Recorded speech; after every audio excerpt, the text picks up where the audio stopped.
in the room and excited to hear their take on some of the questions that we have prepared for them. So if you weren't aware already, Kelly is the Chief People Officer for Sunwing, North America's largest travel company with approximately 24,000 employees across 14 different countries. That's a fairly complex role. She's an active member of the HR community, Black North Initiatives Advisory Council, and the International Women's Forum of Canada. Miranda joins in her own right as a people analytics consultant, specializing in diversity, equity, and inclusion, a topic, again, all on our minds at present. She comes from a data background with experience in top-tier consulting firms, like leading people analytics function at Accenture Applied Intelligence Canada. Miranda was also the recipient of Catalyst Canada's Emerging Leader Awards. So again, congratulations on that one. And then finally, Gillian, as many of us know in the room, the CEO of Henry's, an iconic Canadian brand and the country's largest camera retailer. That's where we bought my first family camera, so I feel a lot of love there. And in an effort to destigmatize mental health in the business community, Gillian became the first Canadian CEO to announce publicly a personal mental illness diagnosis. She was named one of Canada's top 25 women of influence this year. So, some great minds in the room. Can we have a round of applause? I'm really excited to get stuck in this evening. I know each of you bring different insights and experiences. And again, personally feeling really, really humbled to be sitting on a panel of great female leaders. Not always a chance that we get to be in, but again, feeling really good in that space. Kelly, we're gonna start with you tonight because I believe your husband is screening a film at TIFF this evening, and you've gotta run off to make it. So congratulations for that and your family. So I'll start with you first so you can make it in time for your screening. We'll hop in first with just hearing a little bit about a key practice or an initiative that you're seeing have a big impact right now on organizational culture and performance. Sure. I think for me, it's interesting talking this side of the pandemic because at the beginning of the pandemic, we decided that we all have a roster of probably hundreds of things that we have to take care of in the HR function. But we went from 24,000 employees to laying off 90% of them in a 7-day business period. So that's the reality. That impacted a lot of different countries, a lot of different employees, a lot of different cultures. And so from the beginning, we said, we have to really decide what it is that we stand for. And I always sort of say it's almost like marriage vows. Everyone says it's during the good times and the bad times, but then the bad times come and you sort of forgot about those marriage vows. And so for us, we said we can't do everything. We quite frankly don't have very much money at all to do anything because our business went to zero overnight. And what those three things were for us was diversity, equity, and inclusion. I know that's been, I'm going to call it a new initiative for some companies, quite frankly, since everything happened in the US. For us, our company was founded on those principles, and we wanted to make sure that we brought those to light and really stuck behind them through everything that was going on in the world, particularly in Canada. The other piece was around mental health. So we only had a few dollars, and we decided, mental health never impacted anybody more than it did during the pandemic. And we wanted to make sure to say, what, even if we don't have jobs for you, we're still going to be able to support with mental health. So it's the only budget line item that we actually doubled our investment in during the pandemic. So that was the second one. And the third one for us was around global harassment and violence protection. I'm going to call it Isaac from my group because he actually leads that work for us. And my quick stat on that is domestic violence went up 35% worldwide. And in both Mexico and Jamaica, two countries that we operate in, 55%. So those were the three pieces that I would say impacted our culture throughout the pandemic and continue to be kind of our grinding, those three legs of the stool that we center our work around as we go forward as well. Absolutely. And so important that you knew, what was important to your business, stood by it, and kept moving forward, even in a time where we were seeing, big changes, having to step back. So really commend you on that. And as the Chief People Officer of a large Canadian company, you've led the people strategy and implementation of progressive people practices in a more tech-enabled and remote work environment. Can you share some of the challenges with the group of building culture, process, and tools for the future of work?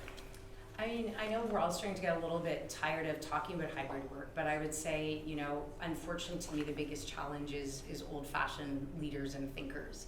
And we tried to change a lot through the pandemic, and there was some quite honestly, a bit of weeding out of some people. That was one of the maybe good silver linings of going through the pandemic. But it amazes me. I still see a lot of very senior leaders. They typically come from a place of great privilege, and they are the ones deciding, no, I want people back in 5 days a week, or I want to work with these work hours. And I feel like it's very sad to me that they've missed the fact that what the pandemic brought to light is people have lives and people have priorities. And I don't want to call it white men. I don't mean to do that, but I do find a lot of the people that I'm getting in arguments with are in that place of privilege, where maybe they have someone at home that's looking after the children, they might have the benefit of a double income family, they might have the benefit of being in a very senior leadership role for a long time, and they're not listening. They're not listening to the fact that the world has changed.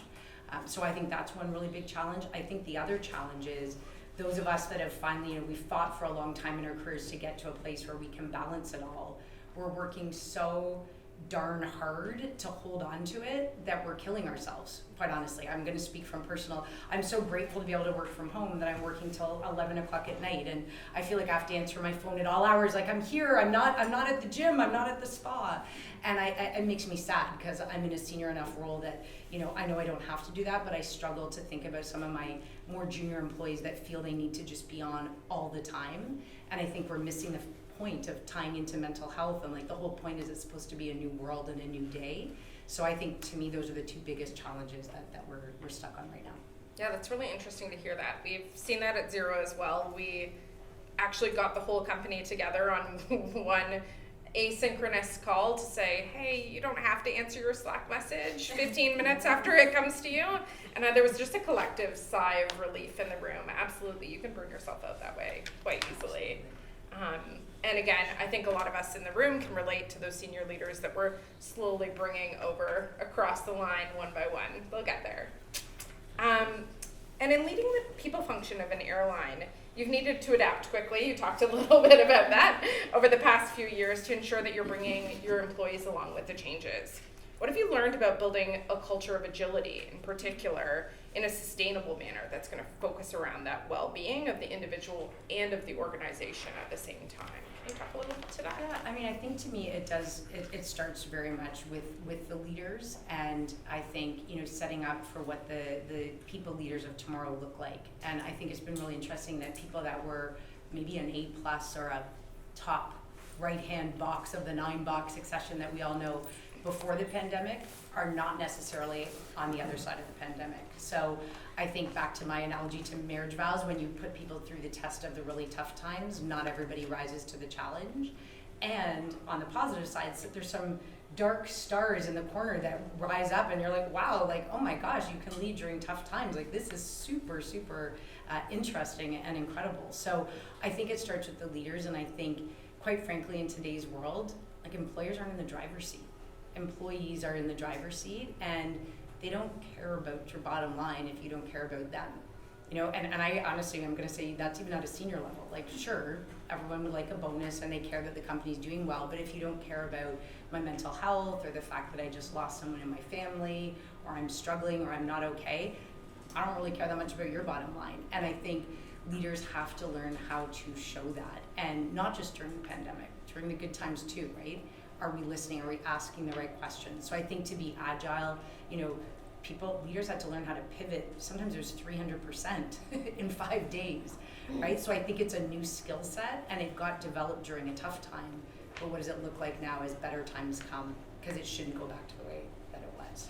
Yeah, it sounds like you're saying being able to pull people together and band them together in those tough times, but also leading through a deep place of empathy and emotional intelligence and understanding where your people are at, so that it's more of a reciprocal relationship. And again, something that us as HR professionals in the room have been thinking about for a while, but for some of our other leaders, maybe a newer idea for them. That's true. And I think it's a vulnerability. And the story you just shared about Gillian, I mean, I think that's so amazing. Like, there's this feeling at senior levels you have to be okay every single day. And I think the people I looked up to the most during the pandemic were our senior leaders that were like, I'm not doing well. I'm taking a month off. I can't have any meetings today. I'm struggling. And that really gave everyone permission to say, like, I feel the same way. And I think that's something I'm going to be so sad if we just go back to, well, now we're back, the pandemic's over, because people aren't over. Their feelings aren't over, right? Absolutely, and I feel like that's maybe leaning in towards some of the sabbaticals that we're seeing at the moment across the industry. That's so true. So before we let you go and run off to your premiere, I would love to hear a little bit about what you're looking forward to next. What are you looking for when it comes to anticipating organizational and employee needs moving forward now that we've maybe not all the way closed the chapter of the pandemic, but at least moved on? For sure. I mean, I think for me, I love the fact that employees are in the driver's seat. I feel like early in my career, it was always about like everybody had to have the exact same benefits plan, everything had to be equal, there couldn't be any differences, and humans aren't like that. So I always keep calling it like the dawn of the individual employee experience. Like, what I need and want from my boss and my company might be totally different than what you want from your boss or company. And so if we have the right leaders in the seats to ask those questions, I think we're going to continue to see employees tailoring what works for them. A, because we should, but B, because we have to. Like, there is a serious dearth of talent, and if we don't get really good at learning why people would want to come and what you have to do to keep those people, then I think I don't know how we're going to survive. So I think that that's really important. I also am excited, I feel like because of the shift to virtual, I love to network. I see a lot of amazing people in this room. But if I'm honest, it's been predominantly within Canada, a little bit in the US. And all of a sudden, I feel like this has opened up. Like, I've been networking with people in Europe and Australia, and I have to say they're way ahead of the curve than North America with the things that they're doing.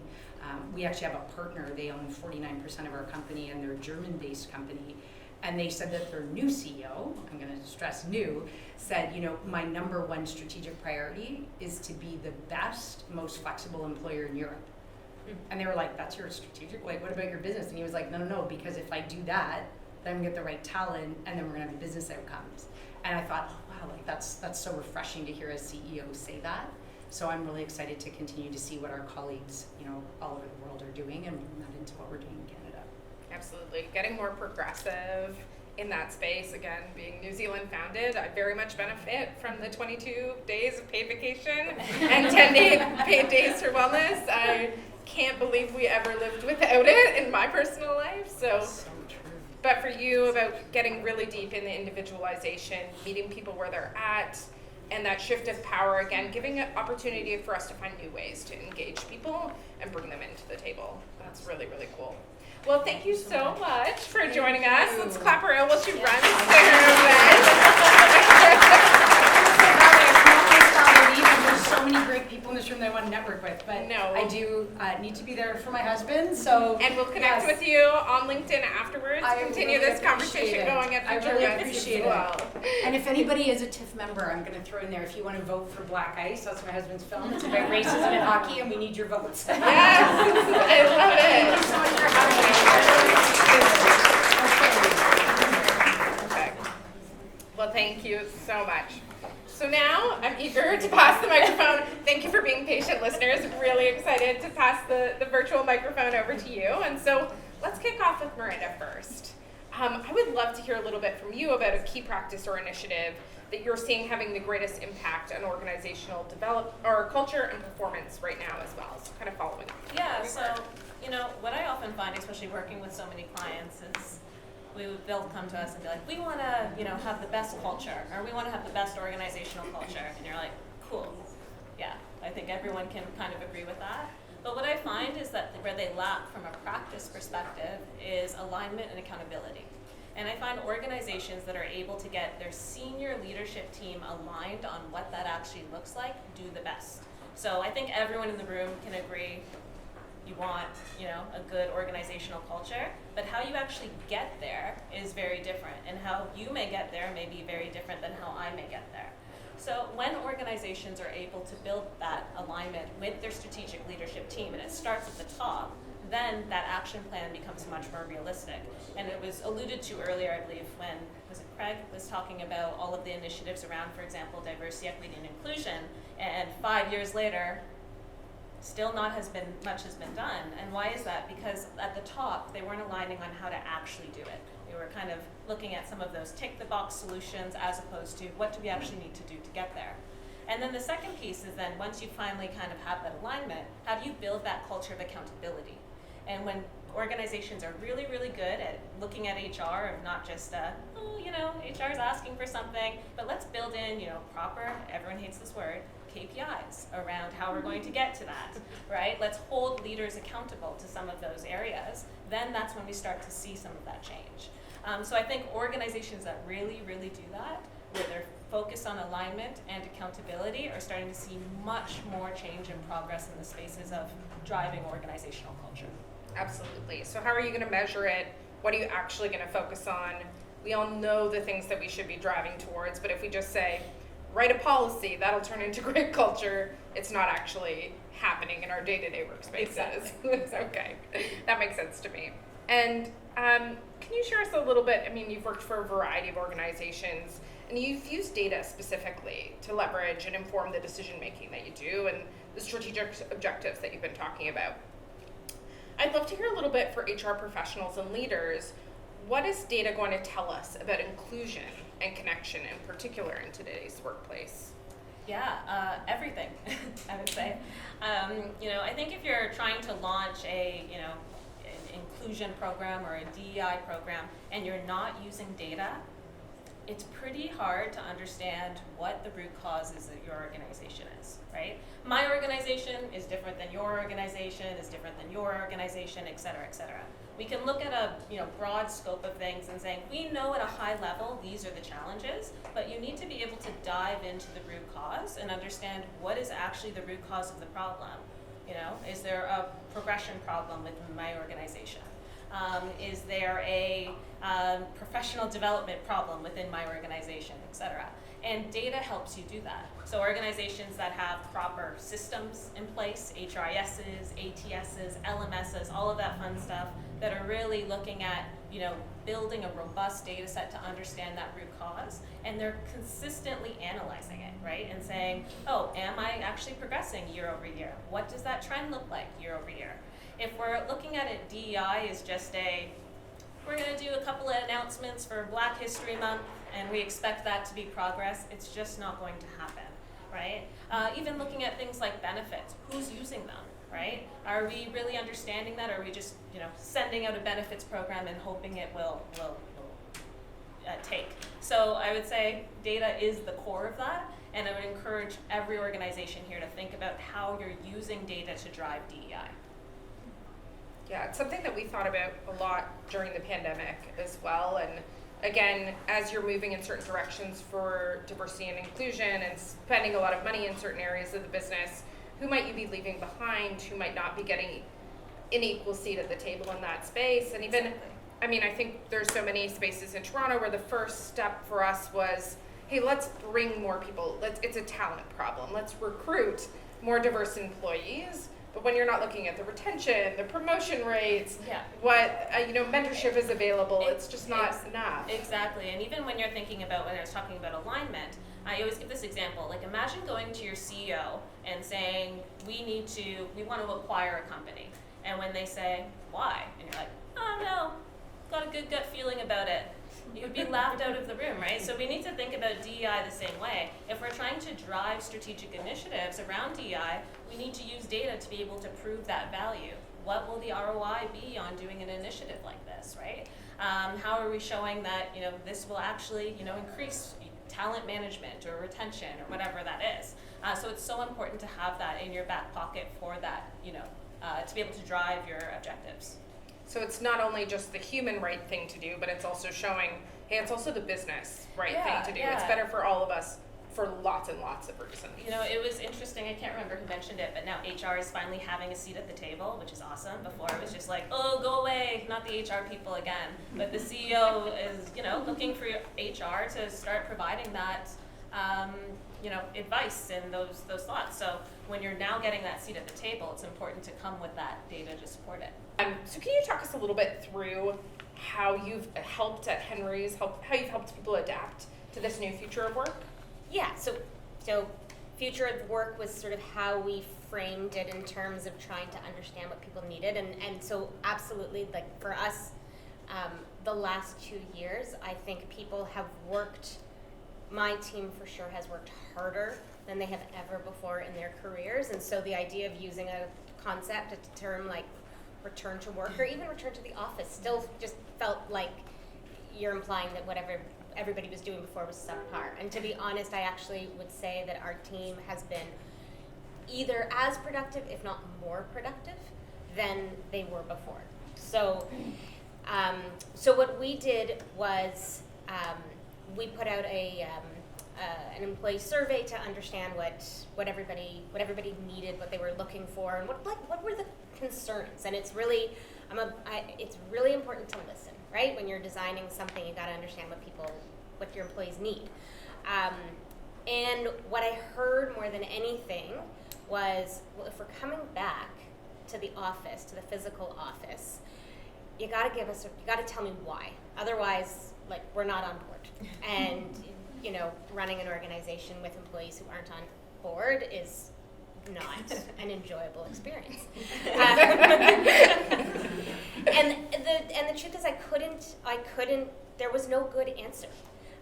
So, I think all employers, most employers and employees have the same concerns about remote work, right? There's concerns about employee engagement and culture and employee well-being and how are we going to collaborate and be innovative. So those are all real concerns, and we heard that from our employees too. But you don't want to throw the baby out with the bathwater, and we made a lot of progress over the last few years, and people have really appreciated the flexibility that they have, and I think this, like, the employees are in the driver's seat, right? So wanted to make sure that we didn't just say, okay, we weren't going to address the problem by just saying come into the office a few days a week, right? Whatever it is, X number of days. That won't solve the problem. And so what we said was we are going to stay remote first. So that is, we've exited our permanent office space downtown. Our employees actually said that they would prefer, if they needed to come in and meet, that they would prefer to work out of our facilities in Vaughan, which as a city person really caught me off guard. But I'm accepting it.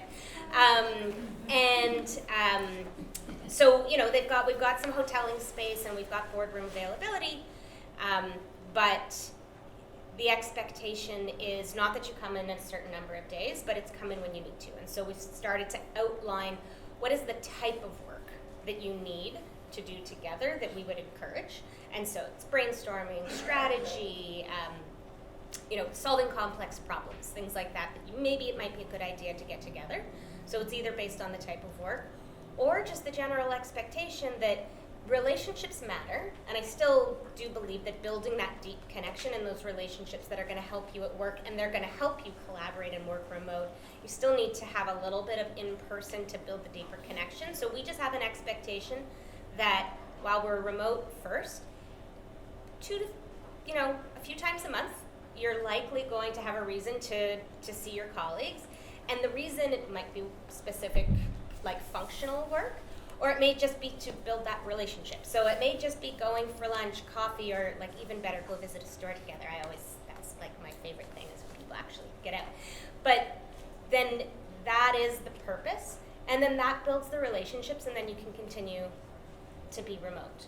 So, and there's other things, we have to make sure now, something like a social committee, which I think used to be a nice to have, is now like an absolutely essential part of work, which is very different. So, we've worked really hard to think about how do we purposely build in solutions to address the actual concerns and the reasons why I think people are returning to the office. Yeah. So listen really, really deeply without your own personal bias so that offices move to Vaughan and don't stay in Toronto in some cases. Really be super, super, super intentional about how people are spending their time together. Make it worth their while to be in the office, not just be in the office to have bums and seats. Get really social, use that time creatively, connect more with the brand, with the customers in that space. That's really, really interesting, and I very much enjoy that approach. So thanks for sharing that with us. Miranda, we'll pop back over to you. Again, we've talked a little bit about how many organizations are committing to diversity, inclusion, equity, belonging as an organizational priority, and also grappling much more with remote work environments, which we've talked a little bit as well.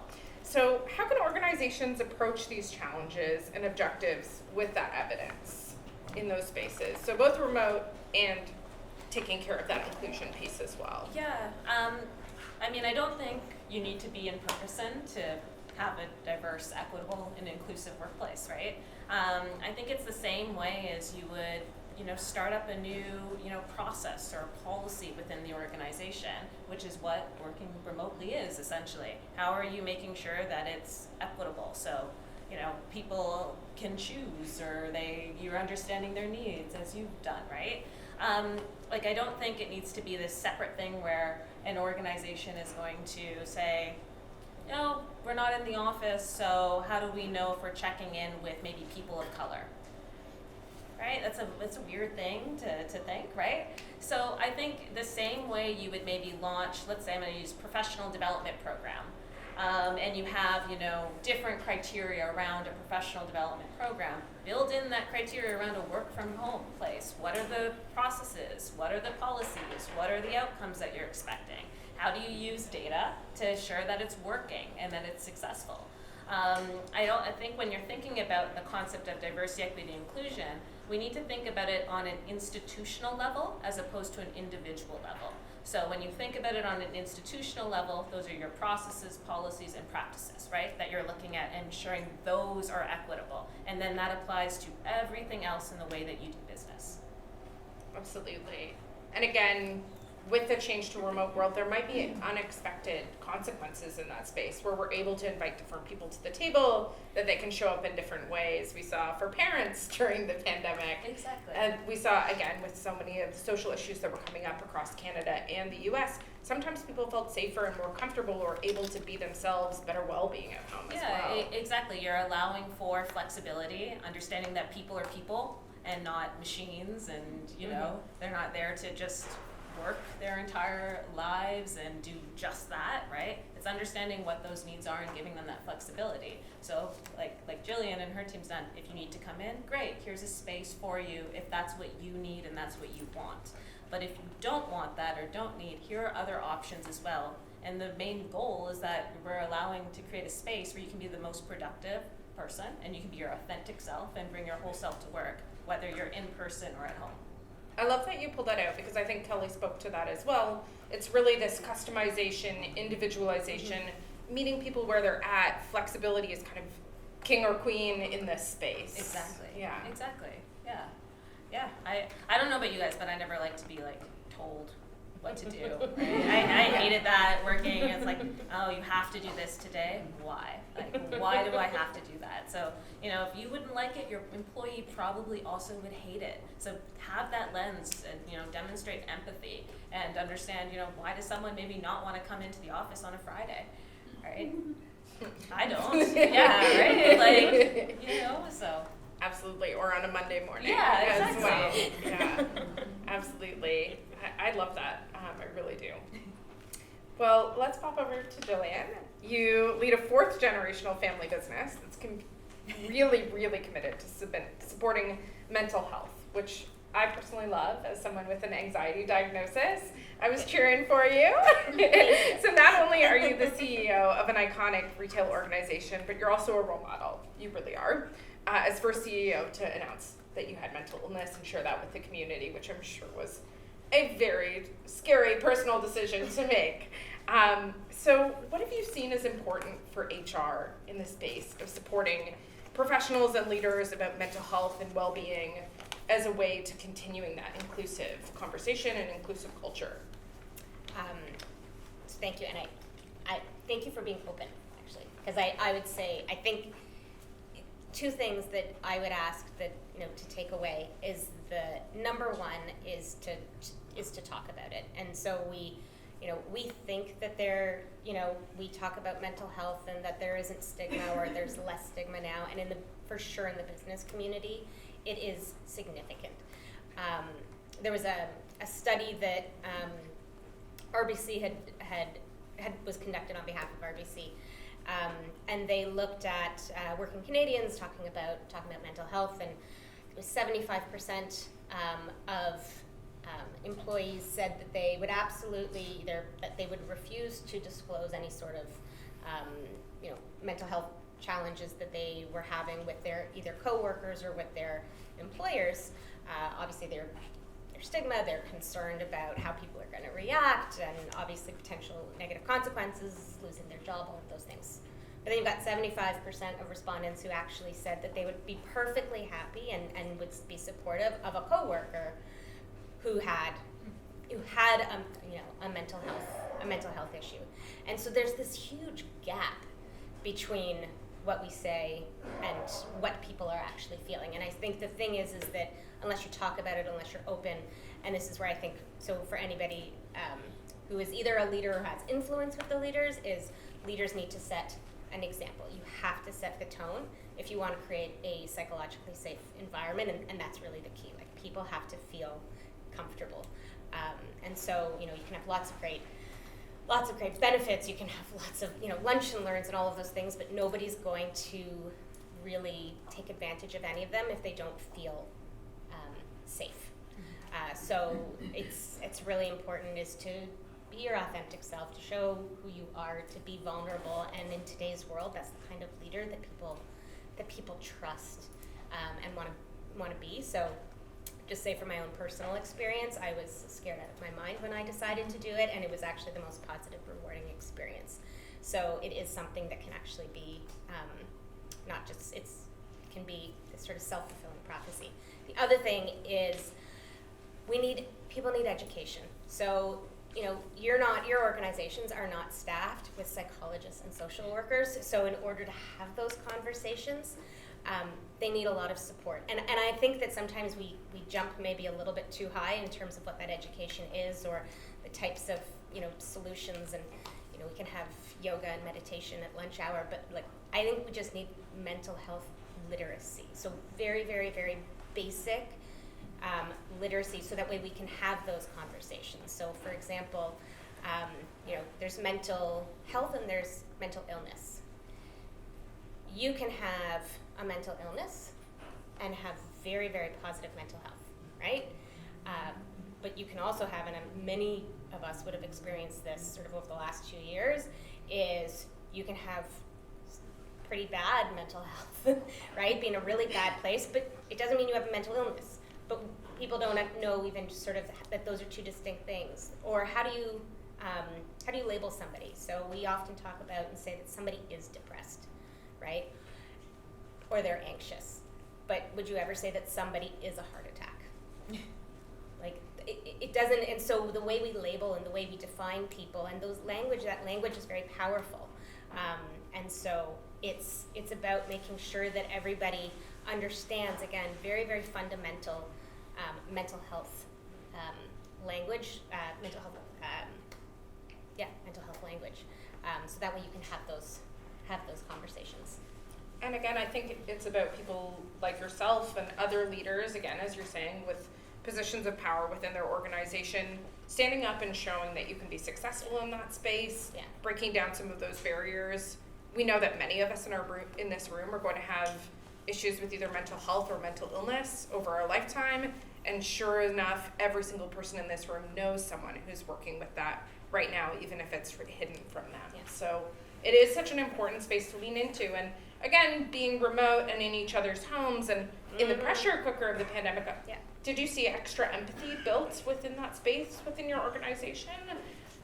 I mean, there wasn't a lot of space to hide. We had lots of employees who never felt that they would be in that position before, suddenly facing insomnia, suddenly unable to keep their eating regulated, unable to get out of bed in the morning. I mean, it's everywhere. It's everywhere. I don't think you could, you can't, you said it, you can't go anywhere without you. It's either you or someone you know, is the statistic. So it's absolutely been compounded by all that uncertainty and volatility that we've been experiencing over the last few years. Just makes it that much worse. But I think you made a good point that when you're by seeing people in their homes, you're kind of seeing them as a person, and I think in many ways that helps, and it's important to realize that your employees are people, and makes a big difference. Absolutely. Yeah. And as a plug to anyone in the room who's a people manager, if someone comes forward to you with this, it is totally fine to have that conversation. I actually stepped up into a manager role during the pandemic, and I was really scared to be able to take that on, given my anxiety diagnosis, and that we were in the biggest pressure cooker that I've ever experienced professionally as an HR person. Mm-hmm. And my HR leader, who is a phenomenal woman, Jana Galbraith, said to me, "You are right for this role. What can we provide to you to help you be successful? We know you've got everything that it takes, but what are the extra pieces that are going to keep you safe here?" Mm-hmm. Did you have a mentor or a role model in that space? Anyone you could lean on for that conversation? And sorry to go so personal. For me? Yeah, for you. Or was it just you dug down and you were like, "This is the moment"? Yeah, no, there's not a lot of role models. That's the problem. Yeah. that's the problem. So for me, it was an experience where I was somewhere and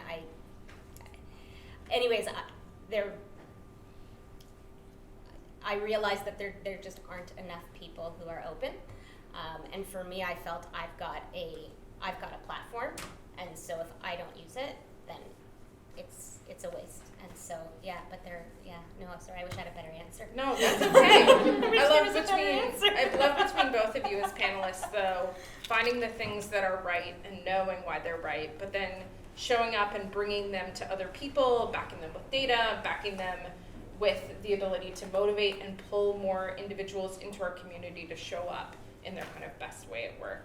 Well, thank you for the incredible work that you've been doing in the community. Thank you so much for sharing your words of wisdom with us. It's been a pleasure. If we could have a round of applause for our panelists.